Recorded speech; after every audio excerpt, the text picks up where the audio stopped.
तो दोस्तों आज मैं एक्सप्लेन करने वाला हूँ एक बहुत ही ज्यादा फेमस और इंटरेस्टिंग हॉरर मूवी को जिसका नाम है द मैसेंजर्स। इस मूवी को सैम रेमी ने डायरेक्ट किया है जिन्होंने इविल डेड जैसी मूवी को भी बनाया है। तो मूवी काफी इंटरेस्टिंग होने वाली है, काफी ओमिनस डार्क वाली मूवी है। ये आपको देखने में काफी मजा आएगा। इस मूवी का एक प्रीक्वल भी आया हुआ है। अगर आपको ये वाली फिल्म पसंद आती है तो आप कॉमेंट सेक्शन में बताना, मैं आपको सारी की सारी डिटेल्स भी उस मूवी के बारे में जरूर बताऊंगा। यानी कि मैं उसको एक्सप्लेन करूंगा जिसके अंदर ये सब शुरू कैसे हुआ था उसके बारे में बताया गया है। तो जल्दी से वीडियो को लाइक कर दीजिए, कमेंट कर दीजिए। और हाल ही में मैंने एक्सप्लेन किया है बहुत ही ज्यादा बेहतरीन मैंडरिन हॉरर मूवी को जिसका नाम है टू सिस्टर्स। अगर आपने उसे नहीं देखा है जाकर देख लेना, बहुत ही इंटरेस्टिंग प्लॉट है उसका लिंक आपको नीचे पिन कमेंट में मिल जाएगा। तो चलिए अब बिना किसी देरी के चलते हैं सीधा वीडियो की तरफ। तो कहानी की शुरुआत होती है एक घर को दिखाते हुए जहाँ पर हम एक लेडी को, उसकी बड़ी बेटी और छोटे बेटे को देख पाते हैं। ये लेडी काफी डरी हुई थी क्योंकि उनके पीछे कोई अज्ञात व्यक्ति पड़ा हुआ था जो कि उनको खत्म करना चाहता था। अब ये अज्ञात हमलावर सबसे पहले इस लेडी को बेसमेंट के अंदर खींच कर लेकर जाता है और उसे खत्म कर देता है, जिसके बाद में वो उसकी बेटी को भी जान से मार डालता है। और उसको मारने के बाद में वो उस बच्चे की तरफ बढ़ता है जो कि किचन के कैबिनेट के अंदर छुपा हुआ था, लेकिन इसका कोई फायदा नहीं होता। वो कैबिनेट को ओपन करके उस बच्चे को भी खत्म कर देता है और इसी के साथ ये सीन यहीं पर शिफ्ट हो जाता है। अब हम 5 साल बाद के सीन को देखते हैं जहाँ हमको एक परिवार दिखाया जाता है जिसके अंदर पिता का नाम रॉय है, माँ का नाम डनीस है, बेटी का नाम जेस और छोटा बेटा है बेन।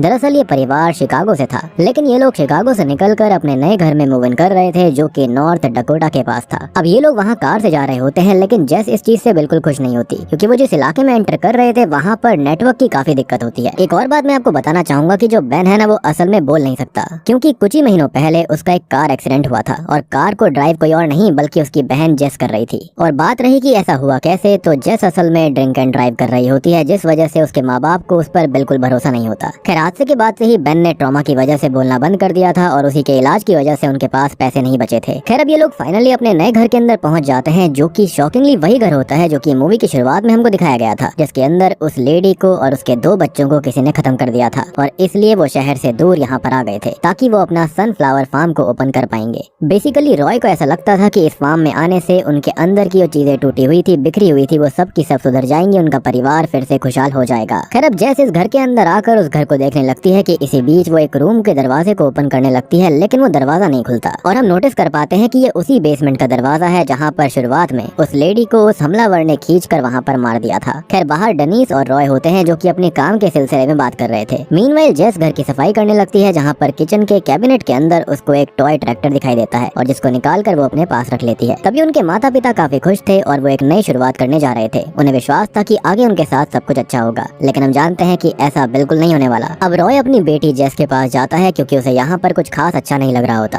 तब उसके पिता उसे हौसला देते हैं कि ये उनकी नई शुरुआत है और सब कुछ अच्छा हो जाएगा। अब अगले दिन होता यह है कि रॉय जो होता है वो ट्रैक्टर को टेस्ट करके देखता है जहाँ पर डनीस उसे चेयर अप करती है और टेस्ट करने के बाद वो उस ट्रैक्टर को पार्क कर देता है। लेकिन तभी वहाँ पर एक डीलर आता है जो कि इस जगह को खरीदना चाहता था और वो उसे अच्छे खासे पैसे ऑफर करता है, लेकिन रॉय उसे साफ इनकार कर देता है क्योंकि वो इस जगह को नहीं देगा क्योंकि रॉय का मानना था कि ये जगह उनके लिए लकी होने वाली है। लेकिन वो आदमी उसे ऑफर दे देता है, क्या पता बाद में उसका मन बदल जाए। तभी हम डनीस को देख पाते हैं जो कि बेन के रूम में जाती है ताकि वो बिस्तर को ठीक कर पाए। अब जब वो बेडशीट को उठाती है तब बेन को उस बेडशीट के नीचे किसी के पैर दिखते हैं, लेकिन डनीस को ऐसा कुछ भी नहीं दिखाई देता। जिसके बाद उसकी नजर वॉल पर जाती है जो कि काफी गंदी हो रखी थी। उस दीवार के ऊपर एक बड़ा सा निशान था जिसको वो साफ करने लगती है, लेकिन उसका बेटा बेन ऊपर की तरफ देख रहा था मानो उसे वहाँ पर कुछ दिखाई दे रहा हो और ये चीज डनीस भी नोटिस करती है, लेकिन वहाँ पर कुछ होता नहीं है। अब रात में रॉय को बेन के रूम से उसकी आवाज आती है और वहाँ जाकर देखने पर वो ये पाता है कि बेन अकेला ही खेल रहा था। ऐसा लग रहा था कि जैसे वो किसी का पीछा कर रहा हो। खैर अब रॉय उसको सुला देता है और अपने रूम में चला जाता है। अब अगले दिन किचन के अंदर जेस आती है कार की चाबी लेने के लिए। उसकी माँ उससे पूछती है कि वो कहाँ पर जा रही है। इस पर जेस उसको बताती है कि वो शहर जा रही है। अब ये सुनते ही उसकी माँ उससे चाबी वापस मांगने लगती है, ये कहते हुए कि वो कहीं पर भी नहीं जा सकती, स्पेशली कार से, क्योंकि उस हादसे के बाद से जेस को कोई भी कार नहीं चलाने दिया करता था। लेकिन जेस अपने पिता के साथ शहर जा रही थी। बिना कुछ सोचे समझे उसकी माँ ने उसे ये कह दिया था, जिससे कि जेस काफी नाराज हो जाती है। जिसके बाद जेस और रॉय अब शहर की तरफ निकल पड़ते हैं। शहर जाकर जेस और उसके पिता एक शॉप पर जाते हैं जहाँ पर जेस की नजर वहाँ पर टंगे हुए न्यूज़पेपर पर पड़ती है। फिर इसके बाद जेस थोड़ा शहर घूमने लगती है जहाँ पर उसे बास्केटबॉल खेलते हुए एक लड़का मिलता है जिसका नाम बॉबी था। वो जेस को देखता है और उससे बात करने लगता है और जेस को बॉबी पसंद आ जाता है। बॉबी उससे बाहर घूमने चलने के लिए पूछता है जिस पर जेस उसे हाँ कर देती है। साथ ही साथ वो उसको ये बताती है कि वो कहाँ रह रही है। अब तभी घर पर हम बेन को देख पाते हैं जो कि नाश्ता कर रहा था कि इसी बीच वो चम्मच से खेलने लगता है। अब वो अपना फेस उस चम्मच में देख ही रहा होता है कि तभी उस चम्मच की रिफ्लेक्शन में उसे कुछ दिखाई देता है। वहाँ पर उसे गोस्टली फिगर दिखाई देती है। जिसके बाद वो पीछे मुड़कर देखता है और वो उसे गोस्टली फिगर अब सीलिंग पर दिखाई दे रही थी जिसके बाद वो उसका पीछा करने लगता है। अब ये शैतानी फिगर उसे उस बंद कमरे तक लेकर जाती है कि तभी उस बंद कमरे का लॉक अपने आप खुल जाता है और उसके पीछे से आवाज आने लगती है। लेकिन तभी वहाँ उसकी माँ आ जाती है और उसको वहाँ से लेकर जाती है, यानी कि उसके साथ एक बड़ा हादसा होने से बच गया। खैर इसके बाद जेस और रॉय वापस आते हैं और जेस अंदर अपनी मॉम के पास जाती है, जहाँ पर उसकी माँ उससे सुबह के लिए माफी मांगती है। लेकिन जेस उससे नाराज नहीं थी और वो अपनी माँ से पूछती है कि क्या उसके लायक कोई काम है, जिस पर उसकी माँ उसे बेसमेंट में कुछ सामान रखने के लिए देती है। अब जेस बेसमेंट में जाने के लिए दरवाजा खोलती है, लेकिन वो खुल नहीं रहा होता। लेकिन तभी शॉकिंगली अचानक से ही वो दरवाजा अपने आप खुल जाता है। दूसरी तरफ बाहर रॉय के पास दोबारा वही आदमी आता है जो कि इस घर को खरीदना चाहता था, लेकिन वो उसे फिर से साफ मना कर देता है कि वो इस जगह को नहीं बेचेगा। जिसके बाद वो आदमी वहाँ से चला जाता है और तभी रॉय अपनी कार की तरफ देखता है, जिसके अंदर काफी सारी रेवन बर्ड्स थी।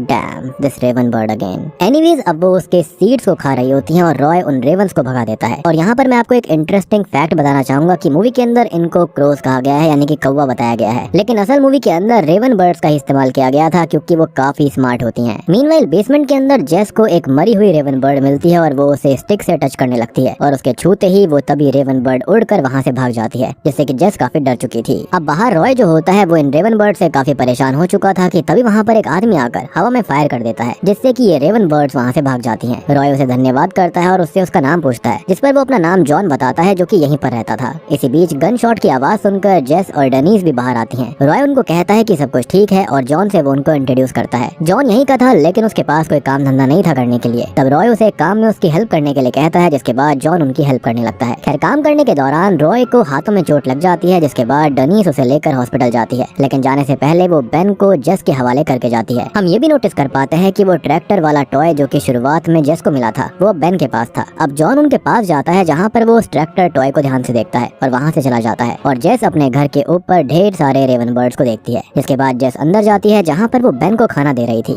कि तभी उसे कुछ अजीब सी आवाज आने लगती है, जो कि कहीं और से नहीं बल्कि ऊपर सीलिंग से आ रही थी। तभी उस घर की चीजें अचानक हिलने लगती हैं हर तरफ से और जेस अपने भाई को पकड़ लेती है। इसी बीच वो 911 पर कॉल करने लगती है और तभी वो ट्रैक्टर टॉय अपने आप चलने लगता है, जिसका पीछा बेन करने लगता है। तब जेस बेन को रोकने के लिए जाती है, लेकिन आगे जाकर बेन गायब हो जाता है और वो ट्रैक्टर टॉय बेसमेंट में चला गया था। अब इसी बीच वहाँ पर बेन आ जाता है, लेकिन जेस इससे पहले कुछ कर पाती तभी बेसमेंट से कुछ हाथ निकलते हैं और जेस को पकड़ने लगते हैं। वहाँ पर एक फीमेल भूत भी होती है। ये सब देखकर जेस भागने लगती है और वो अपने भाई को लेकर आगे बढ़ती है, जहाँ पर जॉन खिड़की पर आता है और वो अपने भाई के साथ खिड़की से निकल जाती है। लेकिन बाहर से देखने पर उसे सब कुछ नॉर्मल लगता है कि मानो वहाँ पर कभी कुछ हुआ ही ना हो। इसके बाद वहाँ पर पुलिस आती है क्योंकि उसने 911 पर कॉल किया था और ये बात पता लगते ही रॉय और डेनीज भी वहाँ पर आ जाते हैं। अब रॉय पुलिस से बात करता है, जहाँ पर पुलिस उसको ये बताती है कि यहाँ पर कोई भी नहीं आया था और शायद से जेस डर गई होगी। जिसके बाद पुलिस वहाँ से चली जाती है और तब जेस अपने माता पिता को बताने लगती है कि उसने वहाँ पर कुछ देखा था, लेकिन उसके माता पिता उस पर भरोसा नहीं करते। उन्हें लग रहा था कि जेस ये सब घर से जाने के लिए कर रही है और शायद से उसने फिर से नशा वगैरह कर लिया होगा। अब रात में जेस अपने भाई के पास जाती है क्योंकि उसे लगता था कि उसके भाई ने भी कुछ देखा है, लेकिन उसका भाई बोल नहीं सकता था। खैर अब रात में बेन कुछ आवाज करता है, जिसको सुनकर जेस उसके पास आती है। वो उससे पूछती है कि क्या वो उन लोगों को देख सकता है, अगर हाँ तो वो उसे बताए कि वो चीज कहाँ पर है। इस पर बेन इशारा करने लगता है और जेस उसके इशारे के जरिए चलने लगती है। अब वो आगे बढ़ी रही होती है, लेकिन वो अचानक रुक जाती है कि तभी हम नोटिस कर पाते हैं कि उसके पीछे वही भूतिया आकृति होती है, जिसको देखकर बेन इशारा कर रहा था, लेकिन जेस आगे की तरफ देख रही होती है। फिर अचानक से ही जेस को अपने पीछे किसी की आहट महसूस होती है। अब जैसे ही वो पीछे मुड़ती है, लेकिन तब तक वो गोस्टली फिगर गायब हो गई थी। अब अगले दिन इस बारे में वो जॉन से पूछने जाती है, जिस पर जॉन उसको कहता है कि शायद ये सब उसके मन का वहम होगा। ये सब जेस के लिए इनफ नहीं था, इसलिए वो बॉबी से इस बारे में पूछने जाती है, लेकिन बॉबी के पास जाने के बावजूद भी उसको कुछ भी पता नहीं चलता। तब वो खुद ही बेसमेंट में जाती है, जहाँ पर वो इस घर के अंदर पहले रहने वाले परिवार के बारे में जानने के लिए गई थी, क्योंकि उसको लग रहा था कि जो चीजें उसको दिखाई दे रही हैं वो पिछले परिवार से जुड़ी हुई थी। अब बेसमेंट के अंदर जाकर उसको एक ड्राइंग मिलती है, जिसके अंदर एक माता पिता होते हैं, एक बड़ी बहन और एक छोटा भाई होता है। अब वो ये चीज देख ही रही होती है कि तभी पूरे के पूरे बेसमेंट के अंदर कोई काली परछाई पूरे के पूरे बेसमेंट के सरफेस को कवर करने लगती है। तभी जेस के बालों को वही गोश्त पकड़ लेती है और जेस जैसे तैसे करके वहाँ से जाने लगती है, लेकिन वो भूत जो होता है वो सीलिंग से होते हुए उसका पैर पकड़ लेती है। और यहाँ पर हम समझ पाते हैं कि ये गोश्त असल में उसी मदर सन डॉटर के हैं, जिन्हें स्टार्टिंग में मार दिया गया था। अब वो भूत उसको खींच लेती है, लेकिन तभी अचानक से सब कुछ ठीक हो जाता है। जेस अब डर कर बाहर जाती है, जहाँ पर वो अपने माता पिता को इसके बारे में बताना चाहती थी, लेकिन जेस को पता था कि उसके ऊपर कोई भी यकीन नहीं करेगा, इसलिए वो वहीं पर बैठ जाती है। तब जॉन वहाँ उसके पास आता है, जहाँ पर वो जॉन को इस बारे में बताती है कि उसने कुछ देखा था और उसे ऐसा लगता है कि वो कोई भूत है, कोई इंसान नहीं है, जो कि उसे कुछ बताना चाहती थी। जॉन उसकी बात से एग्री करता है, जिसके बाद सीन चेंज होता है, जहाँ पर जेस एक स्पिरिट को फार्म शेड में जाती हुई देखती जाती है। अंदर जाकर देखने पर उसे कोई रोते हुए दिखाई देता है और वो उसके पास जाती है, लेकिन ये वही गोस्ट होता है, जिसको देखकर वो चिल्लाने लगती है। अब सीन हॉस्पिटल पर शिफ्ट होता है, जहाँ पर डॉक्टर जेस के पेरेंट्स को बताती है कि जेस ने खुद को चोट पहुंचाई थी, यानी कि उसे किसी और ने कुछ नहीं किया। और ये चीज काफी अजीब थी, लेकिन असल में हम जानते हैं कि ये सब उन गोस्ट ने किया था। अब घर जाते हुए जेस उसके माता पिता को बताने की कोशिश करती है कि जो कुछ भी उसने देखा वो रियल था, लेकिन उसके पेरेंट्स उसके ऊपर विश्वास नहीं कर रहे थे, क्योंकि जो कुछ भी उसने पास्ट में किया था, ड्रिंक एंड ड्राइव करी थी, उसके बाद से उसके माता पिता ने उसके ऊपर भरोसा करना छोड़ दिया और आज उसके भाई बेन की हालत का जिम्मेदार वो उसी को माना करते थे। खैर अब रॉय जेस को काफी कुछ सुना देता है, क्योंकि पहले ही जेस की वजह से उन्हें फाइनेंशियल कोलैप्स फेस करना पड़ गया था और अब जेस नाटक भी कर रही है ताकि वो यहाँ से अपने पुराने घर चली जाए, लेकिन असलियत हम जानते हैं कि वो नाटक नहीं कर रही थी। ये सब सुनकर जेस को काफी बुरा लगता है और वो घर में चली जाती है और घर के अंदर से उसे एक लॉकेट मिलता है जिसके अंदर इस मदर की फोटो थी,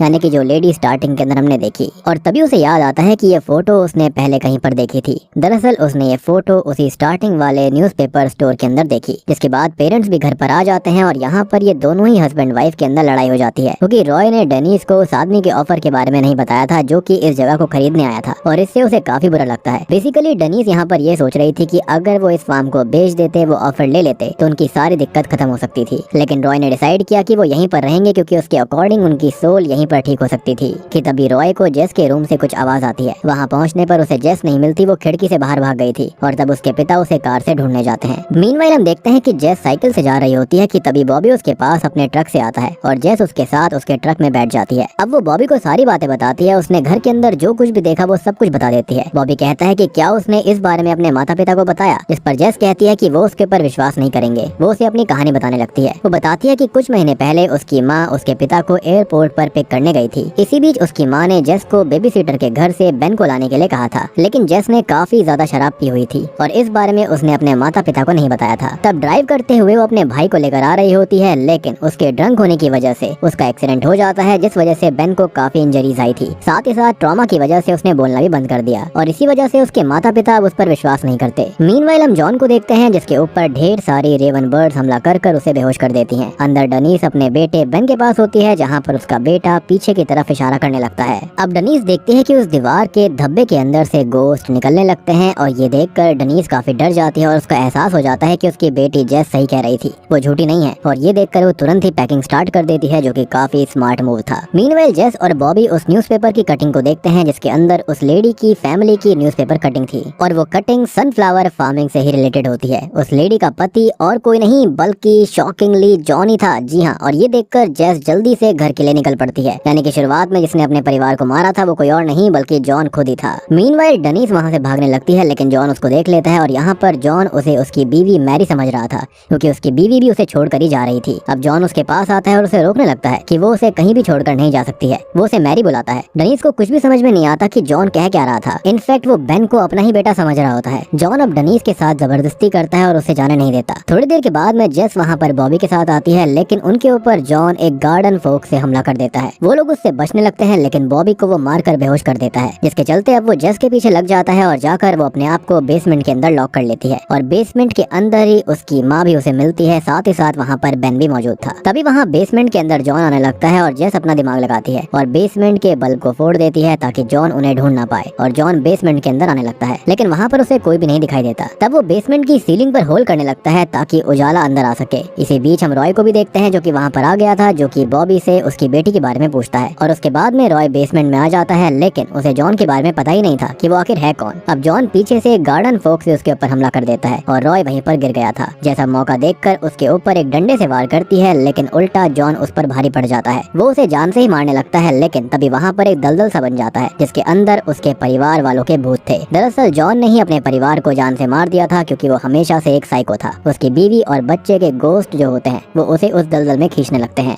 असल में हुआ ये था कि जॉन के शायद से कुछ दिमाग पर चोट लग गई थी, जिसके बाद वो अपनी सारी की सारी मेमोरीज को भूल गया था। लेकिन जब यहाँ पर सिचुएशन बिल्कुल उसके सेम परिवार जैसी बन गई थी, तो उसको लगा कि उसकी बेटी और उसकी बीवी और उसके बच्चे उसे छोड़कर जाने वाले हैं, जिसके चलते उसके दिमाग में वही सीन फिर से आ गया था और इसी के चलते वो इनको भी मारना चाहता था। लेकिन हम देख पाते हैं कि जाते जाते जॉन ने जेस का पैर पकड़ लिया था और वो अकेला नहीं जाना चाहता था। लेकिन होता यह है कि जो जेस के माता पिता होते हैं वो उसको छुड़वा लेते हैं और जॉन अब फाइनली उस दलदल के अंदर चला जाता है, जहाँ पर उसके परिवार वालों की आत्माओं ने उसको वहाँ पर खींच लिया और कुछ इस तरह से उन भूतों ने जॉन से अपनी मौत का बदला लिया था। जिसके बाद अब रॉय और बॉबी को हॉस्पिटल पहुँचाया जाता है, क्योंकि उनको काफी चोट आई दिखाई थी। सीन अब यहाँ से कुछ महीनों के बाद शिफ्ट होता है, जहाँ पर ये परिवार अब वहीं पर साथ रहने लगा था और उनका सनफ्लावर फार्म भी काफी अच्छा चल रहा होता है। साथ ही साथ वहाँ से सारी की सारी रेवन बर्ड्स भी चली गई थी। और तो और अब बेन का ट्रॉमा भी खत्म हो जाता है और वो बोलने भी लगा था, यानी कि यहाँ पर सब कुछ फाइनली ठीक हो गया। और रॉय की बिल्कुल सही प्रेडिक्शन थी कि यहाँ पर आकर उनकी सोल्स बिल्कुल रिकवर हो जाएंगी, जो कि हुआ भी। और